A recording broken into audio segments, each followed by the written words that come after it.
Hi everyone, I am Professor Veena Joshi. I teach in the Department of Geography, Savitribai Phule, Pune University. The course that we are going to do is geomorphology, and I will be teaching you one of the most interesting subjects, which is my very favorite, and I have been teaching this for the last 35 years, and I hope you enjoy it. We will be doing today the continental drift theory by Alfred Wegener. The content of the study will be like this. First, the definition or what is continental drift theory. That will be followed by what are the evidences that he put forward to convince the whole scientific world. And the third point will be what is the validity, how valid is it really scientifically proven. So these three main themes will be the subject content of this talk. So now let us go to the subject or the topic continental drift theory. This was a time, or this theory was at a time when the whole scientific community used to believe that the earth is something which is very, very stable. The mountain, the plains or the plateau, all these land masses, they were stable, was what was believed at that time, and therefore this will be considered as one of the most path-breaking and pioneer theory in the understanding of geology. Continental drift theory, before that, Francis Bacon in 1620, he was reviewing on our globe and looking at the maps of the coastline of Africa and South America, he noted that perhaps they could be fitted together as how we see here in this slide. In 1858, Antonio Sneeder made two such maps that perhaps the continents were joined together once like this, that is before and after. And here in the first one we can see that the Atlantic Ocean as how it is there today, but he pushed these two together and joined. So already in 1858 and even before that, the scientists had started talking about, and they started having doubts about perhaps it cannot be a coincidence. But it is only in 1915 that Alfred Wegener became the father of continental drift by amassing considerable supporting evidence that the continents moved over time. And he published it in 1915, The Origin of the Continents and Ocean, and this is Alfred Wegener. He said that all the continents, they were all joined together, and in due course of time they started drifting away from each other to occupy the present positions or locations. And in order to support his theory, he put up 6 such major evidence. The fourth one is the jigsaw puzzle fit of the continent. The second is fossil evidence, similar rock types, glacial and paleoclimatic evidence, mineral evidence, and the mountain evidence. This is the jigsaw puzzle which we are so used to. The pieces, the broken pieces are brought together to fit. So this is something which we have always been doing from our childhood, and this is what he says. He fitted the continents together like a jigsaw. Looking at the map of the earth, it appears that the continents could fit together like a jigsaw puzzle. Wegener suggested that a single supercontinent called Pangaea once existed in the past. And if we look at this word Pangaea, literally it is all the earth. That means everything, all the continents were joined together, and he called it as Pangaea. And if we look at this, it is so very clear that Africa, if we rotate it a little, South America, and if we bring these two together, they are absolutely fitting, except for some gap here in the southern part of Africa. The fit is quite accurate. So this is one very interesting evidence that he has put up. The second one is paleontology. Paleo, that means old, older than the history. Anything which is not documented but very old is called as paleo, and onto is life.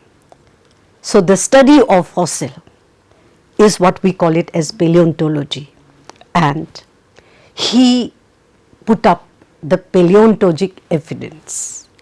If we look at this picture very carefully, what do we see? It is Africa, South America, Australia and India and Antarctica have all come together and they have joined as one as we see it. And these colors, there are 4 such patterns that we see here, and what it says is a group of animals and plants existed during that time, and that is what the photo is all about.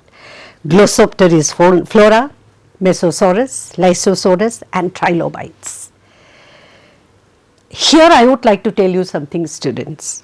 Animals and plants, a same species of animal or plant will thrive at a climatic situation which is similar, and we cannot expect the same species and same age flora or fauna ka fossil present in a part of Africa, a part of India or a part of South America which is separated by thousands of kilometers in between the ocean. But this is what we have found. These are the fossil evidence. This is the Glossopteris. This is also known as Gondwana flower or Gondwana plant. These are the fossils. These fossils of the same age are spread all over. We find it in Africa, we find it in South America, in India, Australia and Antarctica. And if you look at India is now in the northern hemisphere, it is in the tropical country. Where is Antarctica? They are all widespread, but the same flora is, fossil is available. This is, so, and these are the different variety of Glossopteris that we have. Some of them are very big and flowering, some of them are shrubs and mushroom type. And they used to thrive millions of years ago, and we have got these fossils in these continents. So this is another example. Lysosaurus. These are the fossils of these reptiles which were present during Triassic and Jurassic period. The fossils of the same Lysosaurus, we find it in these 4 continents now. That also suggests that they were all joined together once upon a time. These are Mesosaurus. This is the actual photograph of fossil, and they are collected from, you see, the southern part of Africa and the eastern part of South America. The same species of the same age, because we have got the dating technology now. We can date a fossil, that whether this animal or this plant was existing how many thousands of years ago. There are different dating techniques which tell us that the same species Mesosaurus was present during the Mesozoic period. Trilobites. This is another very unique fossils. These trilobites are widespreadly present, not the trilobites, the fossils of these trilobites.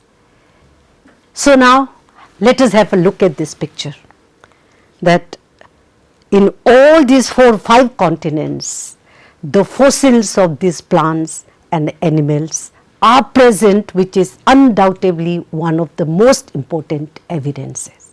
So the next evidence is similar rock types. Here I would like to give you a brief introduction about how the rocks are formed. Rocks are formed by the cooling of lava. So every eruption or every rock which is formed at this time will have the same mineralogy, will have the same chemical composition, and therefore we can identify that these two rocks have been formed at the same time. So this is the background. So similar rock types, the same rock of the same age, of the same mineral composition, they are found in the southern part of South America, the eastern and southern part of Africa, a part of that in the southern tip of the Arabian countries, the whole of southern part of India, and the Australia and part of Antarctica. How can it be possible? Because if they were all joined together at one time, maybe a giant eruption. So these rocks were formed at one time, there is absolutely no second opinion about it. But now they are found spread hundreds, thousands of kilometers in between the ocean. This also is a very, very important evidence that he has put up. Now these rocks have been dated. The geologists have got the dates, and what we see is we take the rock samples from all these 5 continents, and when we do the mineralogy and stratigraphy, the sequence is absolutely the same. Now in Australia, India, Africa, Middle East and South America, all these rocks are showing the identical characteristics. So that can mean only one thing. Otherwise today, if I collect the rock sample from here, Deccan, and collect another one from Himalaya, they are not going to show the same, because they are 2 different types of rocks. But let us imagine a situation.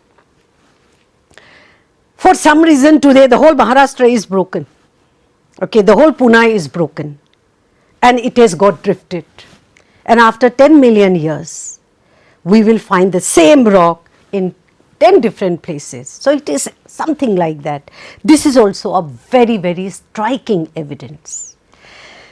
The next one, the glacial and paleoclimatic evidence. Glacial, you all know because you are the student of geography. Paleoclimatic evidence.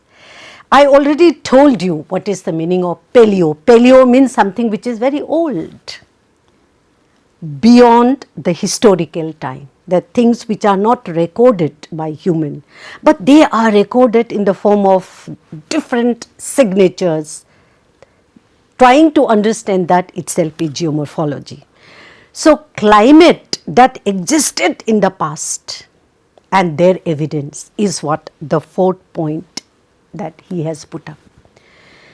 Now we find the glacial deposits. Now let us see if it is true, if what he says is true, that Africa, South America, India, Antarctica and Australia, as how he has arranged it, were all joined together, and somewhere there in Antarctica, we will have the glacial deposits, the glacial features, not actual glacial features, but the imprint of that will be found, and they are absolutely found. Today look at where India is. India is so close to equator, we are in tropics. Africa or South America, these are all in the tropical belt, but we have got those glacial features in all these areas, which means one and only one thing, that all these are not only glacial features, the glacial feature which were formed at one time. So glacial deposits including structures that indicate ice flow, direction are located in very ancient rocks. Wegener suggested that the pattern formed with the continents together at the South Pole. So based on that he said they were all joined together and somewhere at the South Pole like this. So South Pole, a part of South America, the tip of Africa, the southern tip of India, the whole of Antarctica and some part of Australia. They were all joined together and they were all located somewhere in the southern pole. If that is so, it is so very justified that these glacial features will definitely be present today in all these continents, just like this. Now all the continents have got drifted. Paleoclimatic evidence does not include only glacial, it also includes many things. In the modern world, glaciers are found near the north and south poles, right? And deserts are largely found in the bands that are parallel to the equator, because that is how the things are. But, and also where do we find the extensive reef? They lie along the equator, that is, but we have got such evidence that desert deposits and reefs that are several 100 million years old are found in bands that suggest equator was oriented as shown in the picture. Yeah, because today equator is horizontal, but many million years ago if it would have been tilted like this, all the features would have been present. If we assume that the poles and equator are fixed, then the continents must have been in different position with the due course of time. Because we know astronomically that equator has not shifted. Poles also have not shifted, but we are finding the coral reefs which are supposed to be parallel to the equator in some other orientation, or the glacial features which are supposed to be close to the poles somewhere in some. It means one and only one thing, that because equator is not moving, because the poles are not moving, what have moved are the continents with reference to that. The next one is the mineral evidence.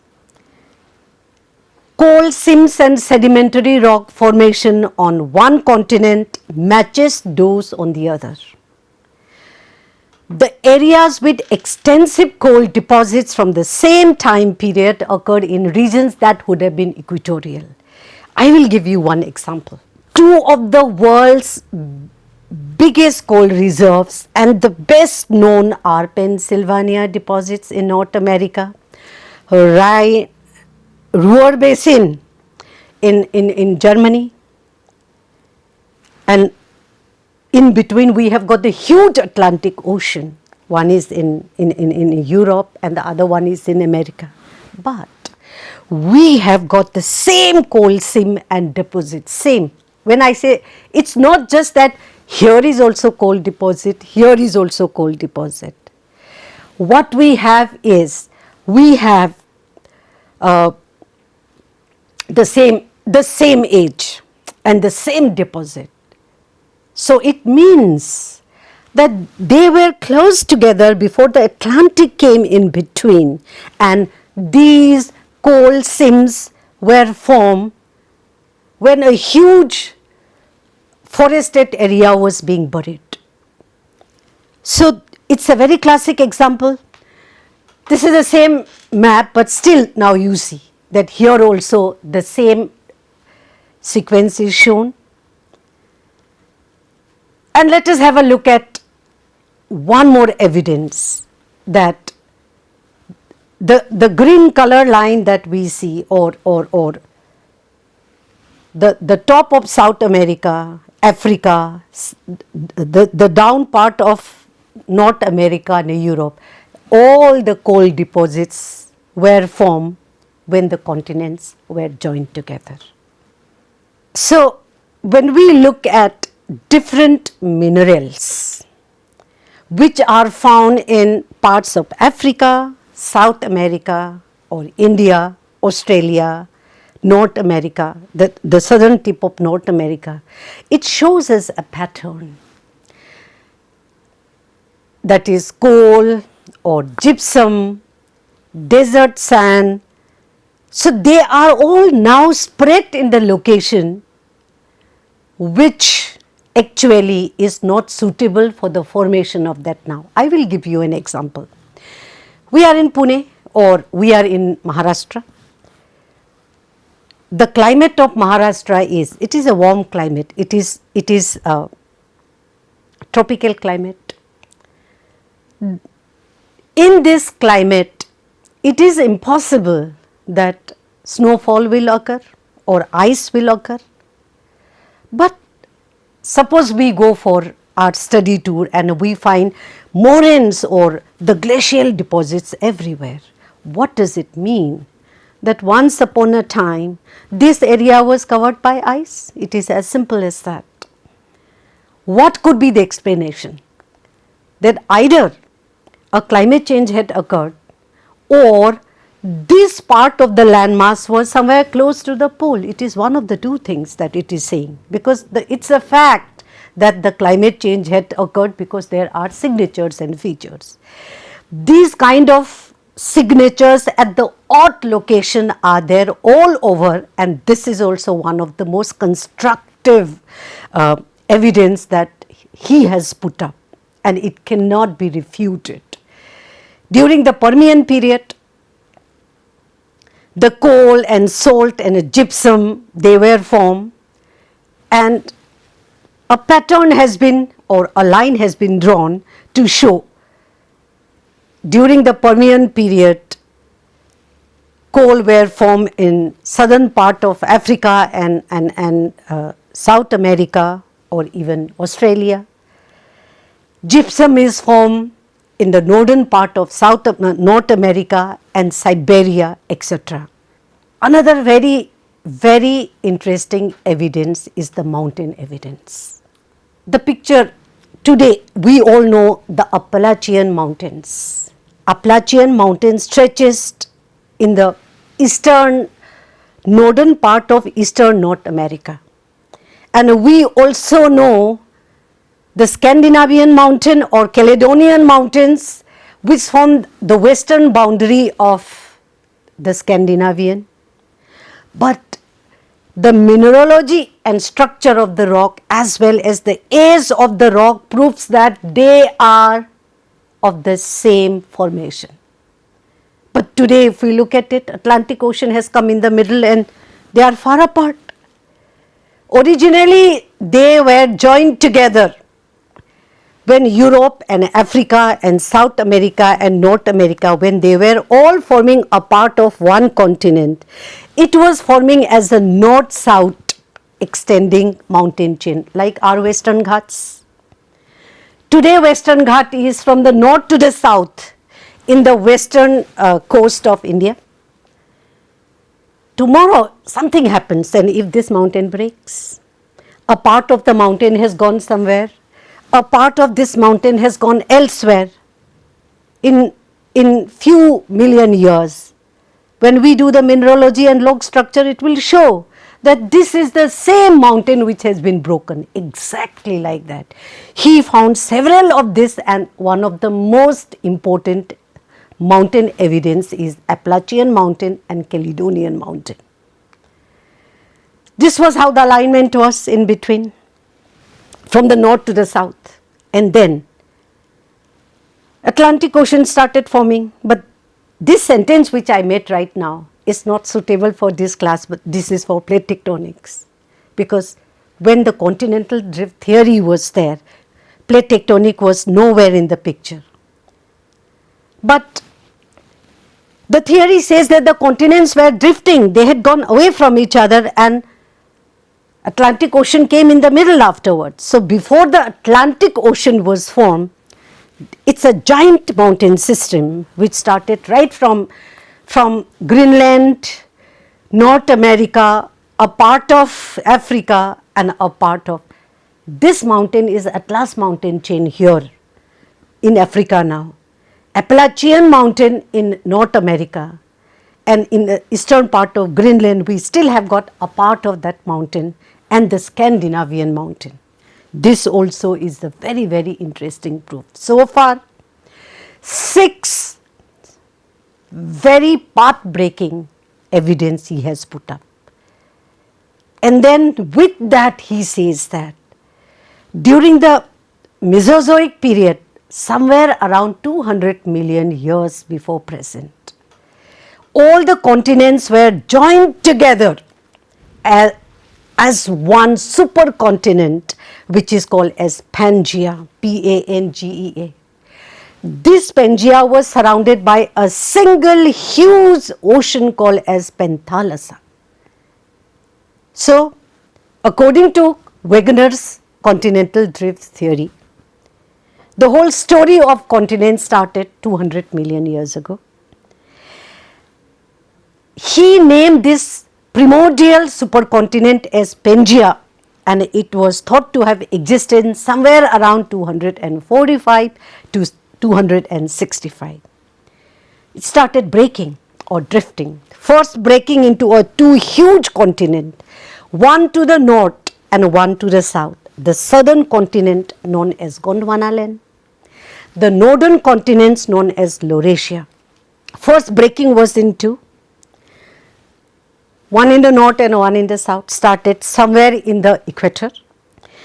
And in the later period of time, this Gondwana started breaking, they started drifting away from each other, and continents of Africa, South America, India was a part of it, but India no longer is in southern hemisphere.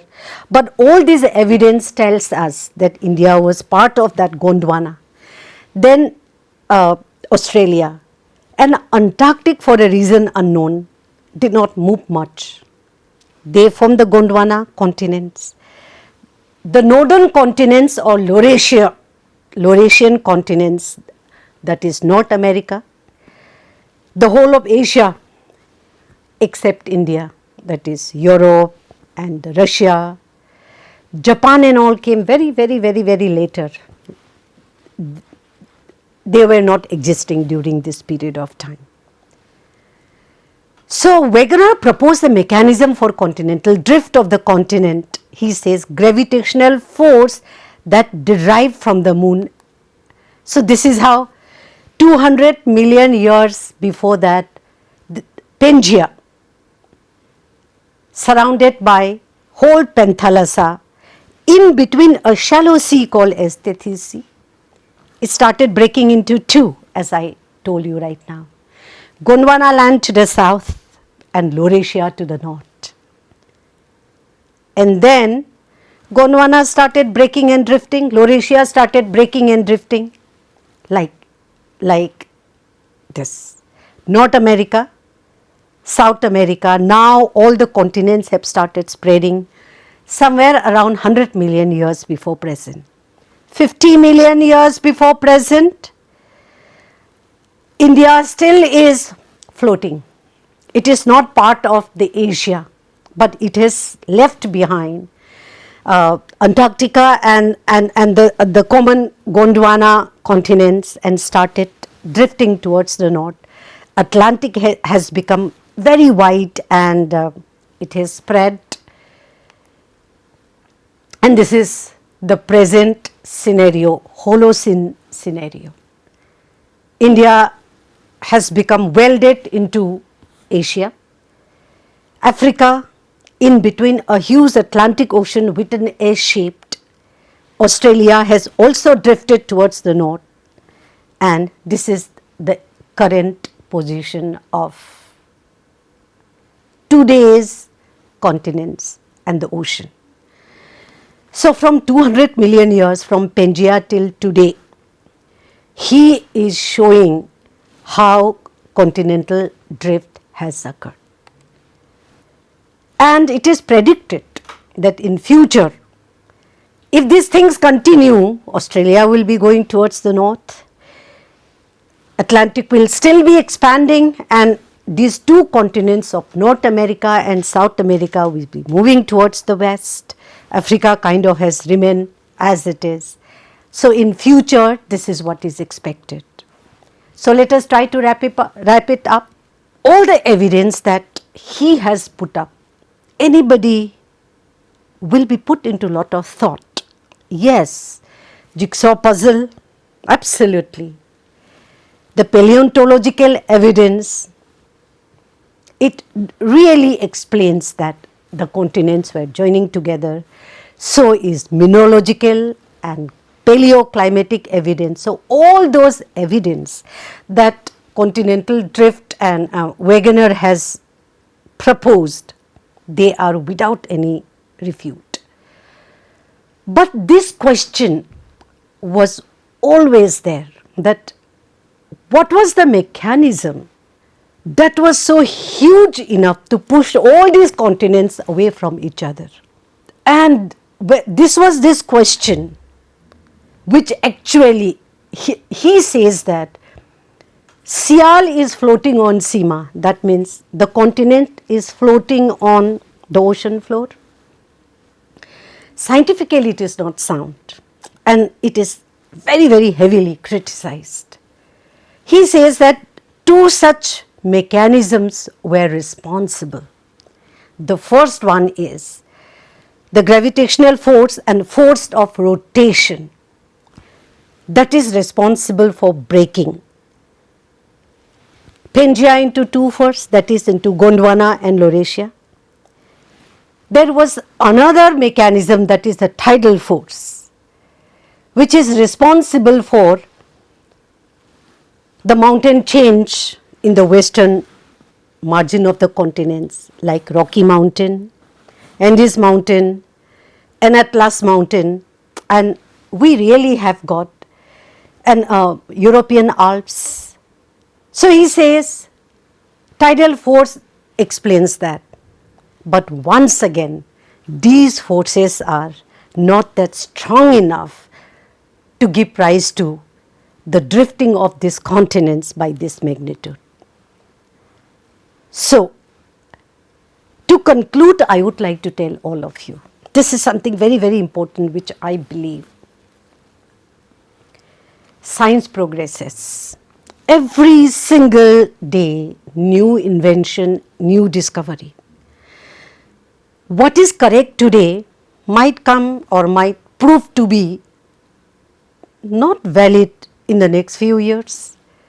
For example, I will give you the example of, not very long ago we used to say that in our solar system there are 9 planets, but we know that Pluto is no longer one of the planets. Does it mean that that was wrong? No, this is called as the progress in science. Wegener's continental theory was very heavily criticized because he couldn't give a very convincing and scientifically sound mechanism. It was not accepted, but it was a pioneer that gave thought to the scientific community that can it be possible? Whatever he has said cannot be wrong altogether. There is something in that. And therefore, he is still considered to be the father of a chapter which we will be doing in future, plate tectonics, which is going to pull together all these puzzles to explain the mechanism that he could not explain, and therefore we owe it to him. If he hadn't come up with this theory, someone else would have done it, but it would have been delayed. So with this today, I would like to conclude this chapter of continental drift theory. I will appreciate if you ask me questions and interact with me in future. Thank you, students.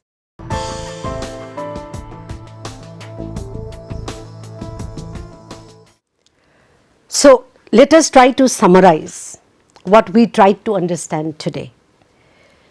The theory says, the continental drift theory, which came in 1915, but before that speculations were there. But Alfred Wegener, for the first time, put before the scientific community that all the continents which are occupying different positions today were all joined together to form one supercontinent called as Pangaea sometime around 250 and 200 million years ago. Second point, it broke into two parts, Laurasia and Gondwana land. In later periods of time, they started drifting to form the present locations. The third point, he gave us 6 such evidence, the jigsaw puzzle: paleoclimatic evidence, paleontological evidence means fossil evidence, mineral evidence, mountain evidence, and different types of rock or same type of rock. And he put up 6 very important evidence, and those 6 evidence are: the first one was jigsaw fit, the second one was paleontological or the fossil evidence, the third one was paleoclimatic evidence, similar rock type, similar mineral type, and the similar mountain chain. So these are the 6 evidence that he put up. His validity is, he says that the mechanism was the gravitational force and rotation as well as the tidal force. They were not scientifically sound. But all the evidences that he has put up, they have undoubtedly given a path-breaking thought to the earth scientists that they were actually joined together once and drifted away from each other. So, in a nutshell, this is what is continental drift theory.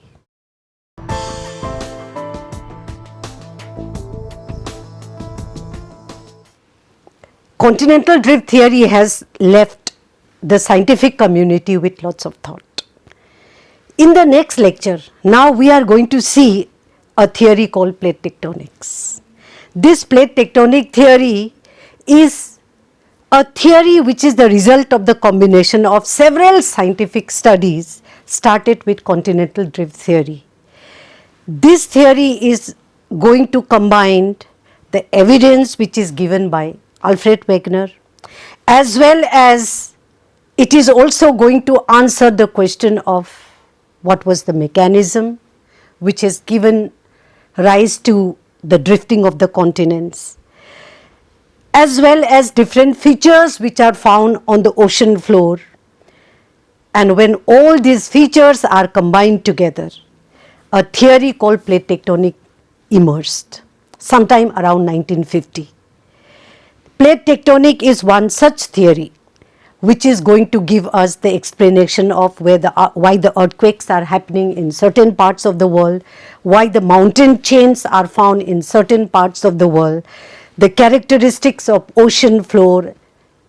So, in one sum total, plate tectonic is the answer to all the puzzles of geology and geomorphology, and it is largely the product of the thought which was created by Alfred Wegener in this continental drift theory. So, let us be ready for the next lecture, which is the plate tectonics theory.